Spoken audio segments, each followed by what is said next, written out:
As Aventuras de Sherlock Holmes, obra de Arthur Conan Doyle. Eu dei uma olhada nesse trabalho e, na verdade, não posso felicitá-lo por ele.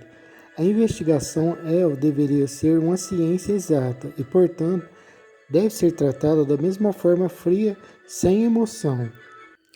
Watson, você tentou dar-lhe um sabor romântico, e o efeito é o mesmo que transformar uma história de amor ou uma fuga romântica na quinta proposição de Euclides. Holmes, mas o romance lá está, reagi. Eu não posso desprezar os fatos.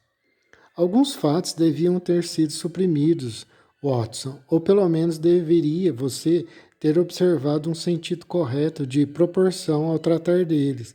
O único ponto da questão que merecia ser mencionado era o curioso raciocínio analítico dos efeitos para as causas por meio do qual consegui desvendar tudo. Fiquei magoado com essa crítica a um trabalho que eu fizera especialmente para agradar-lhe. Confesso também que me irritava a vaidade que parecia exigir que cada linha do meu folheto fosse dedicada a exaltar seus feitos. Por mais de uma vez eu tinha observado que havia vaidade por trás do modo tranquilo e didático do meu companheiro Sherlock Holmes. Entretanto, não fiz nenhuma observação e fiquei sentado, afagando minha perna ferida. Algum tempo antes, ela fora atingida por uma bala Geisel e, embora não me impedisse de andar, doía sempre que o tempo mudava. Minha atividade ampliou-se recentemente até o continente, disse Holmes. Na semana passada fui consultado por François de Villard, que, como você provavelmente sabe, passou a dirigir há pouco tempo o serviço policial francês. Tem a capacidade céltica da intuição rápida, mas tem deficiências quanto aos conhecimentos essenciais ao desenvolvimento supremo da sua arte. O caso dizia respeito a um testamento e tinha algumas características interessantes. Mencionei-lhe dois casos semelhantes, um ocorrido em Riga, em 1857, e o outro em St. Louis, em 1871, que sugeriam a ele a verdadeira solução. Aí está a carta que recebi dele esta manhã, agradecendo-me o auxílio. Estendeu-me uma folha de papel estrangeiro dobrada. Num relance, vi uma profusão de pontos de exclamação, entre alguns Magnifique, Coupe de Maître e Tours de Force, que demonstravam a grande admiração do francês para com Sherlock Holmes. Bom, quem quiser entender a história aí, obviamente, eu aconselharia a ler a parte 1, a ouvir a parte 1, 2, 3, 4, 5, etc. Como um discípulo, Fala como um discípulo dirigindo-se ao mestre, comentei. Ele exagera o meu auxílio, disse Sherlock Holmes com certa displicência. Ele próprio tem um talento considerável. Tem duas das três qualidades essenciais ao detetive perfeito: capacidade de observação e de dedução. Falta-lhe conhecimentos, mas isso virá com o tempo. Ele está agora traduzindo os meus pequenos trabalhos para o francês. Seus trabalhos? Ah, não sabia, Watson, disse Sherlock Holmes sorrindo. É verdade, cometi o delito de escrever várias monografias, todas sobre assuntos técnicos. Aqui tem uma, por exemplo. É sobre diferença entre as cinzas dos vários tipos de tabaco.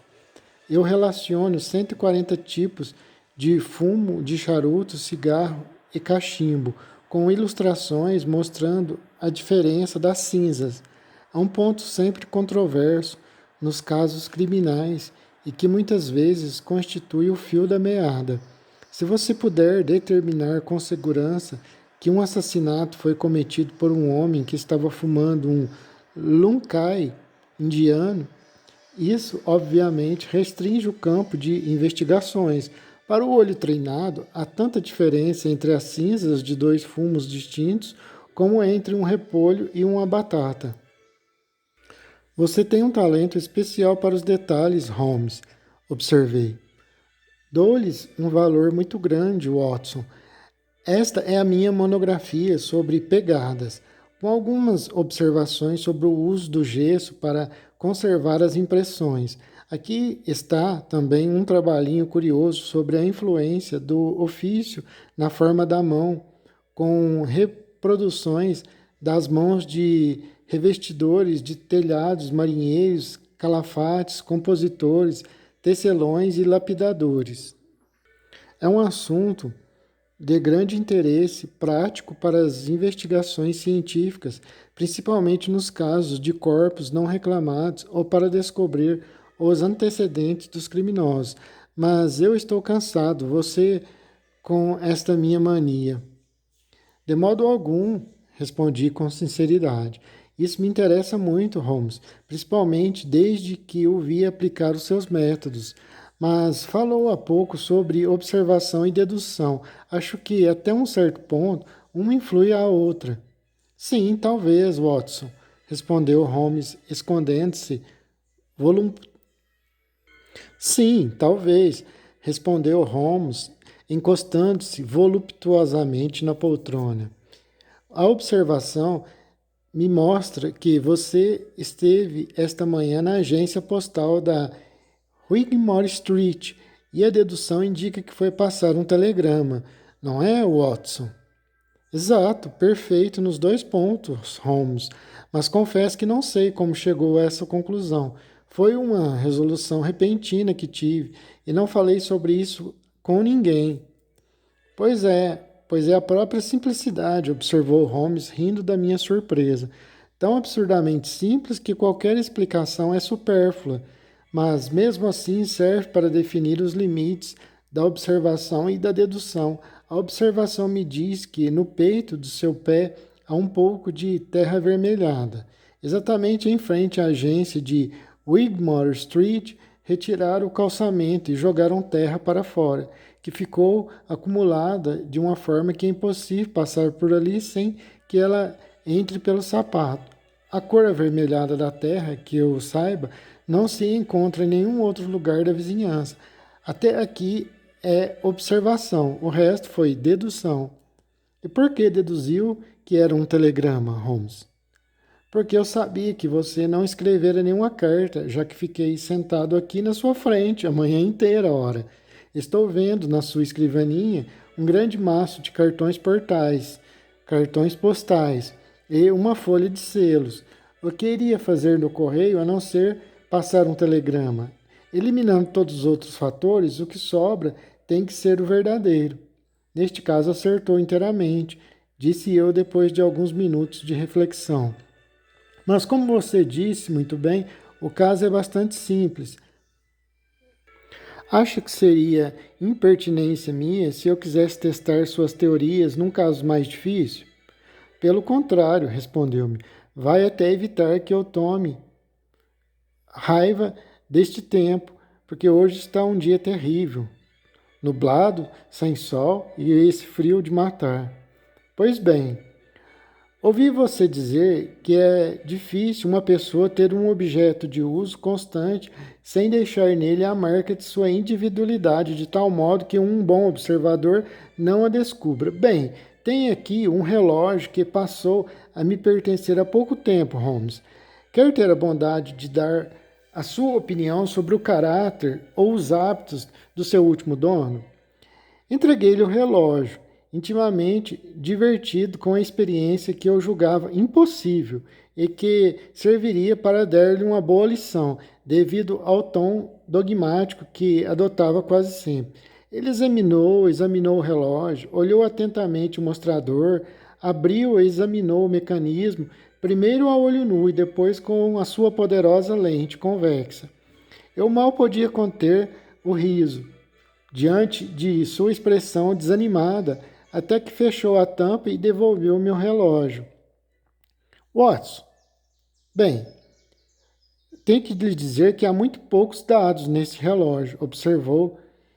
Limparam o relógio recentemente e isso me subtraiu o que havia nele de mais sugestivo para para um exame mais aprofundado. Tem razão, Holmes. Fizeram uma limpeza nele antes de o mandarem para mim. No meu íntimo, eu acusava o meu amigo de dar uma desculpa fraca e pouco convincente para encobrir o seu fracasso. Que informações ele poderia obter se não tivessem limpado o relógio? Apesar de incompleta, minha pesquisa não foi totalmente inútil, Watson, observou Holmes, olhando para o teto com olhos opacos e sonhadores. Talvez eu esteja errado, mas acho que o relógio pertencia a seu irmão mais velho, que o herdou de seu pai, por sua vez. Isso, sem dúvida, você descobriu pelas iniciais HW da tampa, Holmes. Querendo me fazer de bobo, meu amigo? Exatamente, Watson.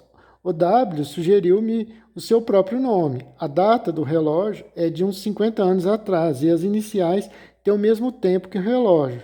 Portanto, foi feito para a última geração. Em geral, as joias pertencem ao filho mais velho, que quase sempre tem o mesmo nome do pai. O seu pai, se me lembro bem, já morreu há anos. Não é verdade? O relógio estava, portanto, com seu irmão. Até aí tudo bem, Holmes, disse eu. Mais alguma coisa? Ora, Watson, o seu irmão era um homem desorganizado. Muito desorganizado, diria eu. E descuidado também. Recebeu recursos para ter um belo futuro, mas jogou tudo fora. Jogou todas as oportunidades na lata de lixo. Viveu alguns anos na pobreza, com alguns intervalos curtos de prosperidade. Por fim, adquiriu o hábito de embriagar-se e assim morreu seu irmão. Foi o que pude concluir olhando esse relógio. Levantei-me da cadeira estupefato e comecei a andar pelo quarto, agitado e muito magoado. Primeiramente, pensei que Holmes estaria me pregando alguma peça. Depois, que teria bisbilhotado a minha vida. Holmes, isto é indigno de você, eu disse. Não acreditaria nunca que fosse capaz de chegar a esse ponto. Pelo que vejo, andou indagando a respeito da história do meu irmão infeliz e quer me fazer crer que são simples deduções feitas a partir de bases imaginárias, olhando para este relógio. Você quer que eu acredite que descobriu tudo isso no relógio? Isso é cruel, Holmes. Pensava que era meu amigo. Para falar com franqueza, tem um toque de charlatanismo em tudo isso. Meu caro Dr. Watson, peço que aceite minhas desculpas, disse Holmes gentilmente. Olhando o caso com um problema abstrato, esqueci que é uma coisa pessoal e dolorosa para você, o caso de seu irmão. Porém, garanto-lhe que nem sabia que você tinha um irmão até o momento em que me mostrou este relógio. Ora, Holmes, nesse caso, como soube de todas essas coisas? São absolutamente corretas nos menores detalhes. Então tive muita sorte. Tudo o que disse era para mim apenas provável. Não pensei que fosse tão preciso. Mas não foi simples adivinhação? Ah, não, nunca adivinho. É um péssimo hábito que destrói a capacidade lógica. Parece-lhe extraordinário porque você não seguiu o encadeamento de pensamentos, nem observou os pequenos fatos dos quais dependem as consequências maiores. Por exemplo, comecei verificando que o seu irmão era descuidado. Observando a parte inferior da caixa do relógio, vê-se que ele não só está amassado em dois lugares, como também está muito arranhado, porque ele tinha o hábito de pôr no mesmo bolso, junto com o relógio, outros objetos, como chaves ou moedas. Certamente não é uma grande façanha presumir que um homem que trata-se um relógio caro é descuidado. Nem é absurdo achar que quem herda um objeto desse valor dispõe de muitos recursos. Balancei a cabeça para mostrar que acompanhava seu raciocínio. Watson, na Inglaterra, os agiotas que recebem um relógio como garantia do empréstimo costumam raspar o número da etiqueta com a ponta de um alfinete dentro da caixa. Com a minha lente, vi 4 desses números na caixa e concluí que, por várias vezes, o seu irmão esteve em dificuldades financeiras e que também teve momentos de prosperidade. Do contrário, não teria podido retirar o objeto empenhado. Finalmente, peço-lhe que olhe para a chapa interna, onde está o buraco da chave. Veja as centenas de arranhões em volta do buraco. São marcas das vezes em que a chave escorregou. A chave de um homem sóbrio nunca produziria todos esses arranhões, ao passo que os relógios dos homens que se embriagam têm essas marcas. Dão corda à noite e assim deixam os vestígios da mão vacilante. Onde está o mistério disso, Watson? Está claro como a luz do sol, respondi. Lamento, Holmes, a minha injustiça com você. Devia ter confiado mais em sua capacidade fantástica de investigação. Está investigando algum caso no momento? Nenhum, Watson. Olhe pela janela. Pode haver um mundo tão triste e horrendo como está hoje? Veja como o nevoeiro amarelado corre pela rua e é impelido para as casas sombrias. O que poderá haver de mais irremediavelmente prosaico e material? Para que servem os poderes, doutor, quando não há campo para exercê-los? O crime é comum, a existência é comum e as qualidades não têm função na terra a não ser as comuns. Eu ia dar uma resposta a Holmes a esse comentário quando a Nossa Senhoria, com uma batida seca, entrou na sala trazendo um cartão numa bela bandeja de metal. Uma moça quer falar com o senhor, disse ela, dirigindo-se ao meu amigo Holmes. Senhorita Mary Moster, ele leu. Não me lembro desse nome. Peça para subir a senhorita Hudson. Não vá, doutor, prefiro que fique. Tudo bem, Holmes, eu fico, portanto. A senhorita Moster entrou com um passo firme e uma aparência de seriedade. Era uma jovem loura, pequena, delicada, de luvas e vestida com apuro. Apesar disso, havia uma simplicidade e uma sobriedade no seu traje que sugeriam que ela era uma pessoa de poucos recursos. O vestido era de um bege acinzentado escuro, liso e sem enfeites, e usava um chapéu da mesma cor sombria, só realçado por uma pena branca de um lado.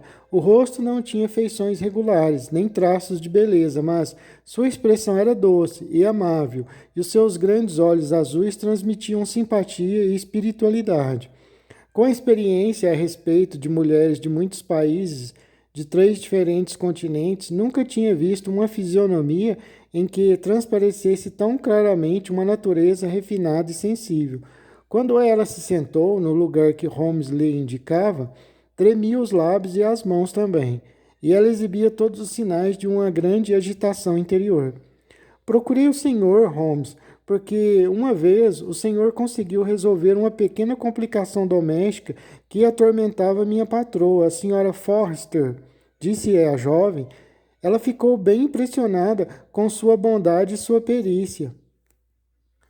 Ah, sim, a senhorita Cecil Forrester, repetiu Holmes pensativo. Creio que lhe prestei um pequeno serviço. Em todo caso, se não me engano, o problema era dos mais simples. Ela não pensava assim, Sr. Holmes, mas pelo menos o senhor não dirá o mesmo do meu problema. É difícil imaginar alguma coisa mais estranha e complicada, mais totalmente inexplicável do que a situação em que me encontro. Holmes esfregou as mãos e seus olhos brilharam. Inclinou-se na cadeira com uma expressão de intensa concentração no rosto, de traços nítidos como os de um falcão. Enfim, o trabalho chegou a Holmes. Sem o trabalho, Holmes ficava como um pássaro preso na gaiola. Conte o seu caso, disse ele num tom vivo e entusiasmado. Senti que estava numa situação confortável e levantei-me, desculpando-me. Senti que estava numa situação desconfortável e me levantei, desculpando-me. Para meu grande espanto, ela fez um gesto com a mão e disse: Se o seu amigo quiser ter a bondade de ficar, até me prestará um grande serviço. Voltei para minha cadeira. Em resumo, os fatos são estes. Meu pai era oficial no regimento da Índia, continuou a moça. Meu pai era oficial do regimento da Índia, continuou ela. Mandou-me para cá quando eu era pequenina, após a morte de minha mãe. Mas eu não tinha parentes na Inglaterra. Puseram-me num colégio interno em Edimburgo e fiquei lá até os 17 anos. Em 1878, meu pai, que era o oficial mais antigo do regimento, obteve um ano de licença e veio para a Inglaterra. Telegrafou-me de Londres, dizendo que tinha chegado sã e salvo e que eu viesse logo. Deu o endereço do Hotel Langham. A mensagem lembrou-me bem, estava cheia de bondade e de amor. Logo que cheguei a Londres, fui ao Langham e me informaram que o capitão Murston estava hospedado lá, mas que saíra a noite anterior e ainda não voltara. Esperei o dia todo, sem ter notícias dele. Nesse dia, a conselho do gerente do hotel, comuniquei o fato à polícia e na manhã seguinte publicamos um anúncio em todos os jornais. As nossas indagações não deram nenhum resultado, e desde esse dia nunca mais ouvi uma palavra a respeito de meu pai. Ele voltou à pátria com o coração cheio de esperança, pensando que ia encontrar um pouco de paz e conforto, e em vez disso, ela pôs a mão na garganta. E um soluço sufocado interrompeu a frase. Quando foi isso? Perguntou Holmes, abrindo seu caderno de anotações. Ele desapareceu no dia 3 de dezembro de 1878, há quase 10 anos, disse ela. E a bagagem? Ficou no hotel. Não se encontrou nada ali que fornecesse uma única pista. Roupas, livros e uma porção de coisas das ilhas de Andamã. Ele era um dos oficiais encarregados da guarda dos degredados ali. Ele tinha amigos aqui? Perguntou Holmes. Que eu saiba, só um major chamado Souto, do mesmo regimento, o 34º de Infantaria de Bombaim. O major viera algum tempo antes e morara no Alto Norwood. É claro que entramos em contato com ele, mas o major nem sabia que seu colega estava na Inglaterra. Um caso singular, observou Holmes. Ainda não lhe falei do detalhe mais estranho do caso. Há mais ou menos 6 anos, para ser mais exata, no dia 4 de maio de 1882, apareceu um anúncio no Times pedindo o endereço da senhorita Mary Moulton e afirmando que era um assunto do interesse dela. Não dava nome nem endereço. Nessa época eu tinha começado a trabalhar na casa da senhorita Cecil Forrester como preceptora. Aconselhada por ela, publiquei o meu endereço na coluna de anúncios. No mesmo dia recebi pelo correio uma caixinha de papelão que continha uma pérola muito grande e lustrosa, mas não havia nada escrito. Desde então, todo ano, na mesma data, recebo uma pérola igual dentro de uma caixa igual, sem a menor indicação do remetente. Foram examinadas por um perito que disse serem de um tipo raríssimo e de valor considerável. Podem verificar que são belíssimas, disse. Ela abriu uma caixinha e mostrou-me 6 pérolas das mais bonitas que eu já vira. A sua atenção é interessantíssima. A sua exposição é interessantíssima, disse Holmes. Aconteceu mais alguma coisa? Sim, senhor, hoje mesmo, e foi por isso que eu vim até aqui. Essa manhã recebi essa carta. Talvez seja melhor que o senhor mesmo leia. Obrigado, disse Holmes. O envelope também, por favor. Carimbo postal Londres, SW, data de 7 de julho. A marca de um polegar no canto, provavelmente do carteiro. Papel da melhor qualidade, envelope de 6 pence, o pacote. Homem cuidadoso no seu papel de carta, nenhum endereço. Esteja na terceira pilastra, do lado esquerdo do Liceu Theatre, essa noite, às 19 horas. Se estiver desconfiada, traga 2 pessoas amigas. Você tem sido lesada, mas lhe será feita justiça. Não traga a polícia. Se trouxer a polícia, estragará tudo. Seu amigo desconhecido, o mesmo que lhe envia as pérolas. Na verdade, isso é um belo mistériozinho. O que pretende fazer, senhorita Murster? Perguntou-lhe Holmes. É exatamente o que eu lhe queria perguntar, disse a moça. Neste caso, certamente devemos ir, a senhora e eu. E sim, o Dr. Watson é o homem ideal. A carta diz 2 homens, e ele e eu já trabalhamos juntos antes.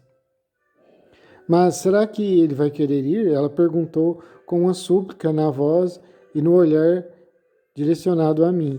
Ficarei muito orgulhoso e feliz se puder lhe ser útil, eu disse com veemência. Vocês são muito bons, ela respondeu. Vivo muito isolada e não tenho amigos a quem recorrer.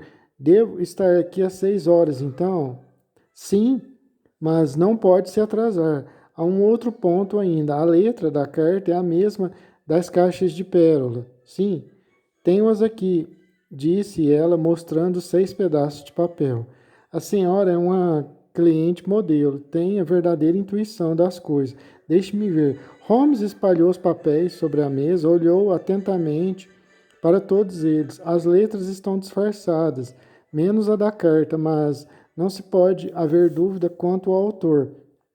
Veja como o irresistível, o Y, sai natural e a volta do S final, sem dúvida, foram feitos pela mesma pessoa.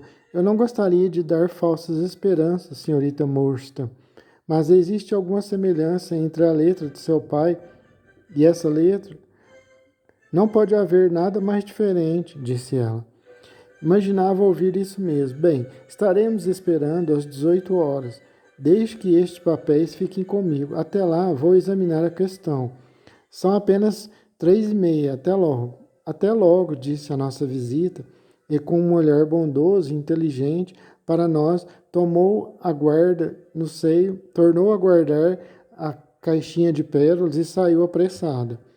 Fiquei à janela, vendo-a caminhar rapidamente pela calçada, até que o chapéu bege de pena branca desapareceu no meio da multidão. Que mulher atraente, eu disse ao meu companheiro quando voltei. Ele enchera de novo o cachimbo e estava recostado com os olhos fechados. Disse indolentemente, eu não reparei. Na verdade, você é um autômato, uma máquina de calcular, Holmes. Às vezes, há em você alguma coisa positivamente desumana. Ele sorriu tranquilamente com a minha brincadeira.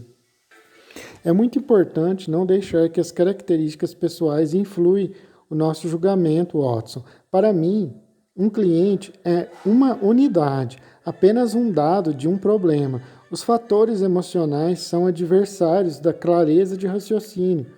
Eu asseguro-lhe que a mulher mais encantadora que já conheci foi enforcada por ter envenenado 3 criancinhas para receber o seguro de vida. E o homem mais repelente que conheço é um filântropo que já gastou milhões e milhões de dólares com os mendigos de Londres. Mas, neste caso, ora, Watts, eu nunca faço exceções. Uma exceção contesta a regra. Já teve oportunidade de estudar o caráter pela escrita? O que acha das garatujas deste sujeito? É uma letra legível e regular, respondi. Um homem ocupado, com certa força de caráter. Holmes meneou a cabeça. Olhe para as letras de haste. Para o Y, mal chegam à altura das pequenas. Aquele D podia ser um A e o I podia ser um E. Pessoas de caráter sempre diferenciam as letras de haste. Por mais ilegível que seja, há uma caligrafia. Há hesitação no K e autoestima nas maiúsculas. Vou sair agora. Tenho de obter algumas informações. Recomendo-lhe este livro, um dos mais notáveis já escritos. Estarei de volta dentro de 1 hora.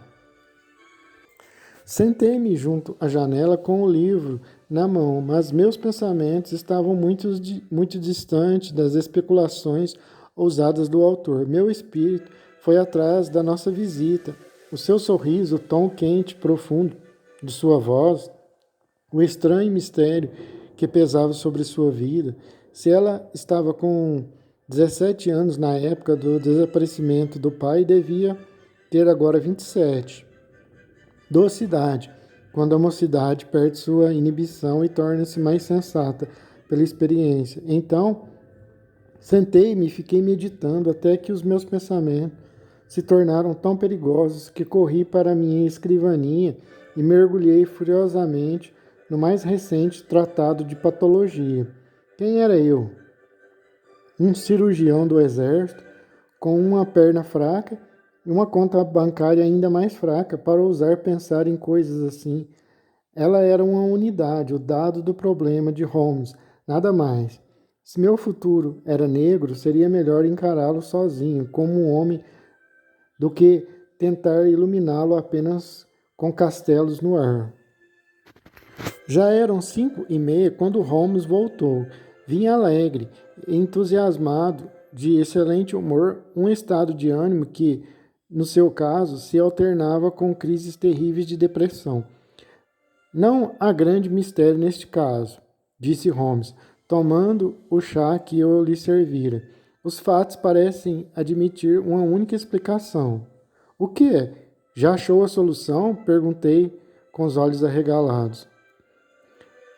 Bem, isso seria um exagero, apenas descobri um dado sugestivo, mas é muito sugestivo. Ainda faltam detalhes. Acho que acabo de descobrir, consultando os números atrasados do Times, que o Major Souto, do Alto Norwood, que pertencera ao 34º Regimento de Infantaria de Bombaim, morreu no dia 28 de abril de 1882.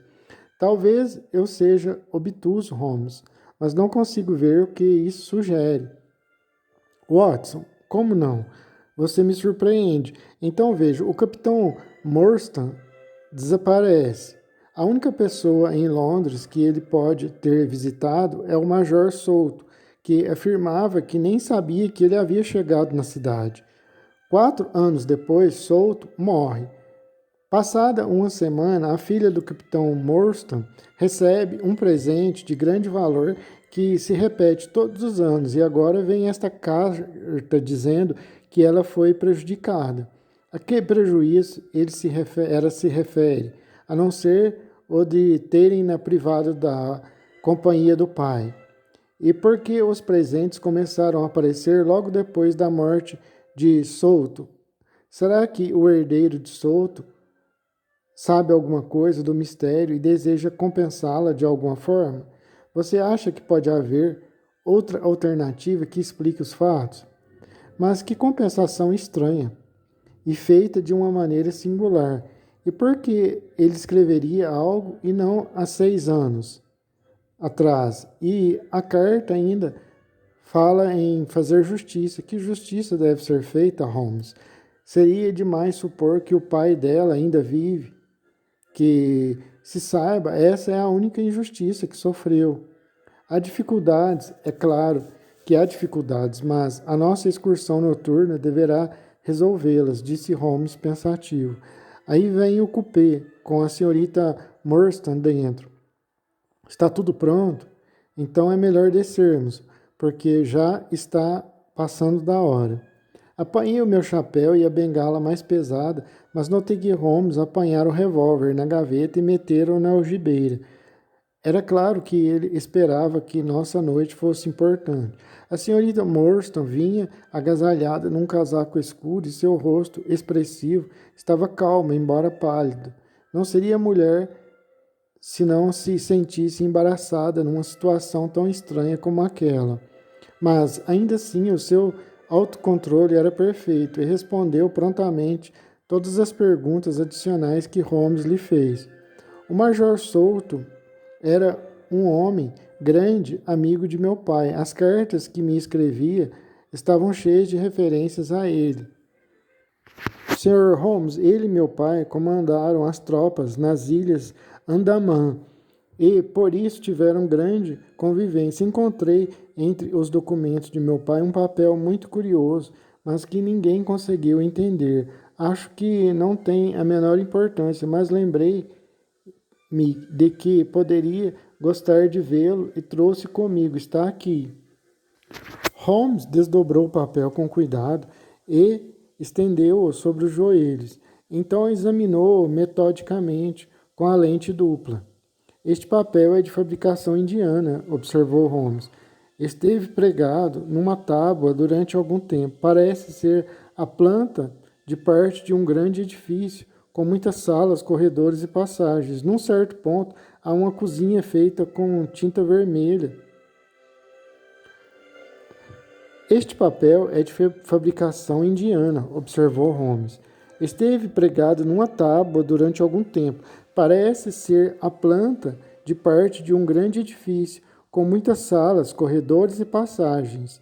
Num certo ponto, há uma cruzinha feita com tinta vermelha e acima está escrito a lápis 3,37, a partir da esquerda, já meio apagado. No canto esquerdo há um curioso hieróglifo com 4 cruzes numa linha, com os braços encostados uns aos outros. Ao lado está escrito em letras grosseiras o sinal dos 4. Jonathan, Small, Hamad, Sigd, Abdallah Khan, Dost Akbar. O sinal dos 4. Jonathan, Ismail, Mohamed, Sigd, Abdallah Khan, Dost Akbar. Não me parece realmente que isto tenha relação com a sua história. No entanto, é evidentemente um documento importante. Foi conservado cuidadosamente num caderno de notas porque os 2 lados estão limpos. Foi no caderno dele que o encontramos, disse a moça. Então guarde-o com cuidado, senhorita Morstan, porque talvez seja útil mais tarde. Começo a suspeitar que o nosso caso pode ser mais profundo e sutil do que julguei a princípio. Preciso rever as minhas suposições. Recostou-se no carro e percebi pelas pálpebras semicerradas e pelo olhar vago que Holmes estava concentrado em seus pensamentos. A senhorita Morstan e eu tagarelávamos em voz baixa a respeito da nossa expedição e do seu possível resultado, mas nosso companheiro manteve a mais impenetrável reserva até o fim do trajeto. Ainda não eram 19 horas de uma tarde de setembro. O dia tinha sido sombrio e um nevoeiro úmido e denso envolvia toda a cidade londrina. Nuvens cor de chumbo desciam tristemente sobre as ruas enlameadas. No Street, os lampiões pareciam borrões de luz difusa que projetavam pequenos círculos brilhantes nas calçadas escorregadias. O brilho amarelo que vinha das vitrinas espalhava-se no ar úmido e lançava uma luz sombria e vacilante na rua cheia de gente. Eu tinha a impressão de que havia algo sobrenatural e fantasmagórico naquela procissão infindável de rostos que flutuavam por aquelas estreitas faixas de luz, algumas caras tristes, outras alegres, umas felizes, outras sofredoras, como toda a humanidade. Iam da sombra para a luz e depois voltavam para a sombra. Eu não sou muito impressionável, mas a tarde pesada e triste e o estranho caso em que estávamos envolvidos deixavam-me nervoso e deprimido. E bastava olhar para a senhorita Morstan para ver que sofria como eu. Só Holmes conseguia ficar imune às influências insignificantes. De vez em quando, Holmes abria o caderno de notas sobre os joelhos e, à luz da lanterna de bolso, escrevia notas ou números. À entrada de Lyceu Theatre, a multidão era compacta. Havia um contínuo vai-vem de cabriolés e cupês, livrando-se da sua carga de homens de camisas reluzentes e mulheres cobertas e brilhantes. Mal chegamos à terceira coluna, que era do nosso encontro. Fomos abordados por um sujeito baixo, escuro, vivo, vestido de cocheiro. São os senhores que acompanham a senhorita Morstan? Perguntou. Eu sou a senhorita Morstan, e estes 2 senhores são meus amigos. Ele pousou sobre nós um par de olhos admiravelmente penetrantes e inquiridores. Desculpe-me, senhorita, mas tenho de pedir-lhe que me dê a sua palavra de que nenhum destes senhores é da polícia, disse ele num tom rabugento. Dou-lhe a minha palavra, disse Morstan. Ele deu um assobio agudo e surgiu um garoto que trouxe um cupê e abriu a porta. O homem que falara conosco subiu para a bolé e nós entramos. Mal acabávamos de nos acomodar quando o cocheiro deu uma chicotada no animal e passamos a correr pelas ruas cobertas de neblina. A situação era curiosíssima. Íamos para um lugar desconhecido, com um fim também desconhecido. Ou o convite era um perfeito logro, o que era uma hipótese aceitável, ou a nossa jornada teria um resultado importantíssimo. O comportamento da senhorita Morstan continuava a ser resoluto e tranquilo. Tentei entretê-la e diverti-la com as minhas reminiscências do Afeganistão. Para dizer a verdade, eu próprio estava tão excitado com a situação e tão curioso sobre o que ia acontecer que as minhas histórias foram se arrastando. Ela diz agora que naquela noite contei uma história sobre um mosquete que surgiu na entrada da minha barraca de madrugada e que eu atirei com uma espingarda de 2 canos num filhote de tigre. No início eu tinha uma ideia do lugar para onde nos dirigimos, mas em pouco tempo, com a pressa, o nevoeiro e o pouco reconhecimento que eu tinha de Londres, perdi a noção e só sabia que estávamos indo para longe. Mas Sherlock Holmes nunca se confundia. Enquanto o cupê passava por praças e tortuosas ruas secundárias, ele ia dizendo os nomes de todas elas. Rochester Hall, Vicent Square, disse ele. Agora vamos sair na Vexbridge Road. Parece que estamos indo para os lados do Surrey. Eu imaginava isso. Agora estamos na ponte. Podemos ver um dos trechos do rio. Vimos de fato uns pedaços do Tâmisa, com os lampiões brilhando na água silenciosa, mas o carro voava e logo entramos num labirinto de ruas do outro lado do rio. Holmes ia dizendo os nomes de todas. Ward Street Road, Priory Road, Lark Hall Lane, Stockwell Place, Robert Street, Cold Harbor Lane. Não me parece que estejam nos levando para regiões muito elegantes. De fato, tínhamos chegado a um bairro suspeito e repugnante. Longas filas de casas de tijolos sombrias eram iluminadas apenas pela claridade difusa e fraca das tabernas nas esquinas.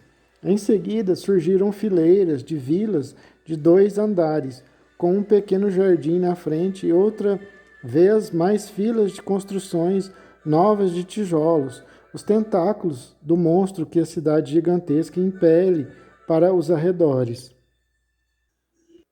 Por fim, o cupê parou na terceira casa de um loteamento novo. Nenhuma das outras casas estava habitada e aquela diante da qual paramos estava tão escura como as vizinhas, vendo-se apenas um filete de luz na janela da cozinha. Quando batemos, um criado hindu, vestido com túnica branca, um turbante amarelo na cabeça e uma larga faixa também amarela, abriu imediatamente a porta. Havia uma estranha incoerência nessa figura oriental ali, à porta de uma casa ordinária num subúrbio de terceira classe. O Sahib os espera, disse ele, e enquanto falava ouvimos uma voz esganiçada que vinha do interior da casa. Traga-os, Kitmugar, exclamou. Traga-os já. Seguimos o servo hindu por um corredor sórdido, mal iluminado e mal mobiliado. Seguimos o hindu por um corredor sórdido, mal iluminado e mal mobiliado, até uma porta do lado direito que ele abriu. Um clarão amarelo iluminou-nos. No centro do foco de luz estava um homem de pequena estatura, cabeça grande, com ralos cabelos avermelhados em volta, sobre as orelhas e o crânio descoberto, reluzente como o cume de uma montanha no meio do alvorecer. Ele torcia as mãos e seu rosto mudava constantemente de expressão, ora rindo, ora contraindo as feições. A natureza lhe dera um lábio pendente e uma fila de dentes amarelos salientes que ele procurava disfarçar, passando rapidamente a mão pela parte inferior do rosto. Apesar da calvície, dava a impressão de ser jovem e acabara de fazer 30 anos. Um seu criado, senhorita Morstan, repetia numa voz aguda, fraca. Um seu criado, meus senhores, queiram entrar no meu refúgio, pequeno, mas mobiliado a meu gosto. Um oásis de arte no lamentável deserto da parte sul de Londres. Ficamos todos espantados com a aparência da sala para onde nos tinham levado. Naquela casa triste, parecia tão deslocada como um diamante de primeira água engastado em latão. Cortinas caras e brilhantes e magníficas tapeçarias cobriam as paredes do aposento, onde havia também vasos orientais e pinturas ricamente emolduradas. O tapete era preto e âmbar e tão grosso que os pés se enterravam agradavelmente nele como num leito de musgo. Duas grandes peles de tigre atiradas no meio da sala aumentavam a sugestão do Fausto oriental, assim como o enorme narguilé posto em um canto. Uma lâmpada de prata, do feitio de uma pomba, pendia do centro do teto por um fio dourado quase invisível, enquanto queimava e enchia o ar com um aroma leve e sutil. Eu sou Tadeu Chouto, disse o homenzinho agitado e risonho. Naturalmente, você é a senhorita Morstan e estes senhores. Este é o senhor Sherlock Holmes e este é o seu companheiro Watson, disse Morstan. O médico, hein? Ele exclamou excitado. Trouxe o estetoscópio? Posso pedir-lhe, se quisesse ter a bondade. Tenho sérias dúvidas sobre a minha válvula mitral. Se quisesse ter a bondade, na aorta eu posso confiar, mas queria a sua opinião sobre a válvula. Auscultei-lhe o coração como pedia, mas não encontrei nada de anormal, a não ser o fato de que estava num acesso de medo, porque tremia dos pés à cabeça. Não há motivo para o senhor se preocupar. Tudo parece perfeitamente normal, lhe disse. Desculpe a minha ansiedade, senhorita Morstan. Sofro muito e suspeitava da válvula há muito tempo. Ele disse vagamente. Estou certíssimo de ouvir que está tudo normal. E muito contente. Senhorita, seu pai tivesse poupado o coração da tensão, ainda poderia estar vivo. Quase esbofeteei o homem por causa da brutalidade com que se referiu a um assunto tão delicado. A senhorita Morstan empalideceu até a raiz dos cabelos ao saber que o pai estava morto. Meu coração me dizia que ele tinha morrido, disse ela triste. Posso dar-lhe todas as informações sobre isso e, além do mais, fazer justiça, e farei, independentemente do que o meu irmão Bartolomeu possa dizer. Estou muito satisfeito com o fato de que estes seus amigos tenham vindo, não só para acompanhá-la, mas também para testemunhar o que tenho a lhe dizer. Nós três podemos enfrentar o meu irmão Bartolomeu, mas sem a presença de estranhos, ninguém da polícia, nem funcionários do governo. Podemos resolver tudo de maneira satisfatória entre nós, sem interferência, senhorita. Nada incomoda mais Bartolomeu do que a publicidade. Sentou-se num sofá baixo, piscando de modo inquiridor seus olhos de um azul claro aguado. De minha parte, o que quer que você tenha a dizer, daqui não passará, disse Holmes. Balancei a cabeça para mostrar que concordava. Está bem, está bem. Aceita um cálice de Chianti, senhorita Morstan, ou de Tokai? Eu não uso outros vinhos. Quer que abra uma garrafa? Não? Bem, certamente não a incomoda o cheiro do fumo, o aroma balsâmico do fumo oriental. Estou um pouco nervoso e o meu narguilé é incomparável com o sedativo. Posso fumar e a fumaça que ele soltava fazia bolhas na água do bojudo narguilé. Nós três nos sentamos em semicírculo, com as cabeças inclinadas para a frente, de mão no queixo, enquanto o sujeitinho esquisito com a sua grande cabeça reluzente, fumava aquilo, nos olhando. Quando decidi fazer-lhe este relato, podia ter-lhe dado logo o meu endereço, mas receei que desconsiderasse o meu pedido e trouxesse consigo gente desagradável, disse ele. Então tomei a liberdade de arranjar as coisas de modo que o meu criado, Williams, pudesse vê-la antes de ser visto. Eu tenho absoluta confiança na descrição dele, e ele tinha a ordem de não prosseguir se ficasse desconfiado de alguma coisa. Você deve desculpar por estas precauções, mas eu sou um homem muito reservado, devia dizer de gosto apurado, e não há nada mais antiestético do que um policial. Pensei comigo, é verdadeiramente gosto apurado, fumando aquele cigarro de cheiro horroroso. Tenho uma repugnância natural por todas as manifestações do materialismo grosseiro. Raramente tenho contato com a multidão. Como vê, vivo envolvido numa atmosfera de elegância. Posso considerar-me um patrono das artes. É o meu fraco. Aquela paisagem é um corote autêntico. E, embora um especialista possa pôr em dúvida a origem daquele Salvador Rosa, ninguém pode ter a mínima dúvida sobre Bouguereau.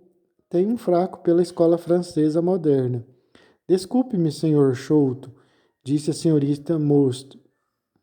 Pediu-me que viesse porque tinha alguma coisa para me contar. Já é tarde, eu desejaria que a entrevista fosse a mais rápida possível. Com certeza, vai levar algum tempo, porque teremos de ir a Norwood para falar com Bartolomeu. Ele disse, iremos todos para convencê-lo. Ele está zangado porque tomei a atitude que me pareceu justa. Tive uma discussão violenta com ele ontem à noite. Não imaginam que sujeito terrível ele é quando se zanga. Se temos de ir a Norwood, é melhor irmos de uma vez, atrevi-me a dizer. E já isso daria certo. Não sei o que ele diria se aparecêssemos lá de repente, sem saber de certos detalhes. Tenho de lhe dizer-lhes que há alguns pontos na história que eu próprio ignoro e só posso dizer-lhes o que sei. Meu pai, como certamente já adivinharam, era o Major Joe Souto, do exército da Índia. Voltou há uns 11 anos e veio morar em Pondicherry Lodge, do alto de Norwood.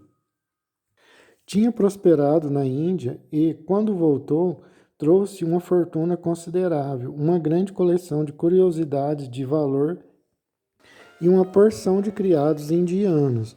Pôde comprar uma casa para ele e viver com muito luxo. O meu irmão gêmeo, Bartolomeu, e eu éramos os únicos filhos. Lembro-me perfeitamente da sensação que o desaparecimento do capitão Morstan causou. Lemos nos jornais todos os detalhes e, sabendo que era um amigo do nosso pai, discutimos abertamente o caso na sua presença. Ele costumava participar das especulações que fazíamos sobre o que poderia ter acontecido. Nem por um momento suspeitamos que ele trazia escondido no coração o tremendo segredo, que ele era a única pessoa que conhecia o destino de Arthur Moster. Mas sabíamos que algum mistério, algum perigo real ameaçava nosso pai. Ele tinha medo de sair sozinho e tinha sempre como porteiros 2 lutadores profissionais em Pondicherry Lodge. Williams, que os trouxe aqui esta noite, era um deles.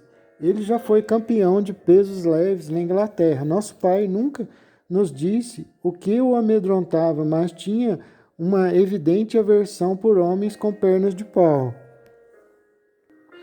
E uma vez atirou num homem com uma perna de pau que provou depois ser um simples negociante honrado e inofensivo em busca de encomendas. Ele teve que pagar uma grande indenização para abafar o caso. Nós pensávamos que era simplesmente uma mania dele, mas os acontecimentos nos fizeram mudar de opinião. No início de 1882, meu pai recebeu uma carta da Índia que o deixou muito abalado.